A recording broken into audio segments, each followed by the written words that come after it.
Police say that Hannah Kobayashi's father, Ryan, was found dead early this morning in a parking lot near the airport. He had traveled to LA to help search for his missing daughter. Now, I don't know if you've had a chance to look into this story, but if you haven't, you probably should.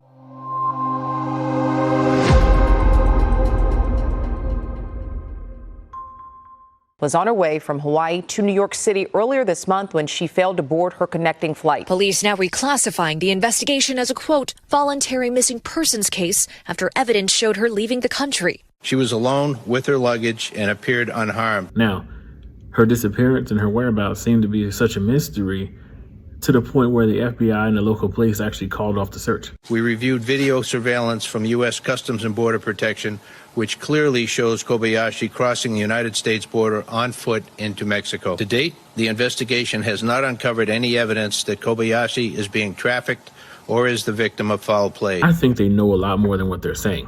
It seems fishy. The girl goes missing, apparently missing, right? A couple weeks later, her dad flies to LA to look for her. A search party, it happens. I understand people think they're going to find the person. Most of the time they don't. But he goes down there with a search party. They said he went with a search party or two. Somehow he's the only one that winds up dead in the middle of a parking lot. Kobayashi's dad, who flew to L.A. to look for his daughter with search parties, was found dead on November 24th. Police say he took his own life. Where was everybody else? Where was the search party that he went with? This whole thing seems very fishy. But what's even more fishy is the cause of death. The coroner's office has not released her father's cause of death. A group aligned with her family says that Ryan may have taken his own life. Now, according to what's on the LA coroner's website, the medical examiner's website, it says that he died from multiple blunt force blows to the head. So how did he commit suicide if he died from multiple blows to the head? Did he just bang his head up against the wall? Did he hit himself with a hammer?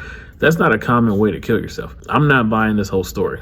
I'm also not buying that she's missing. I'm not buying that she's being trafficked because the story doesn't make sense. She wrote, I got tricked pretty much into giving away all my funds for someone I thought I loved. I want to know what Ryan Kobayashi, I want to know what he did for a living. I want to know what kind of money he made. I also want to know if he knew something.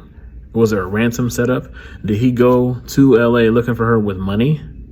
And maybe that's why he was executed and apparently no one else was around him, even though he went with a search party or two. I firmly believe that if they try to say that Hannah is now deceased, it will not be the real her, or she's going to resurface and claim that she escaped something. I don't trust that this woman is missing, because the other details of the story is that apparently she voluntarily went into Mexico. Through video and eyewitness accounts, police were able to track her whereabouts from the 8th to November 12th, where she was seen on surveillance camera crossing the U.S.-Mexico border. I think someone in her family also knows what's going on. This is a weird story. It's a very disturbing story.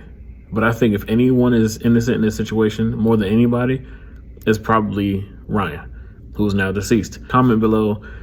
Let me know what you think, because this right here does not seem right.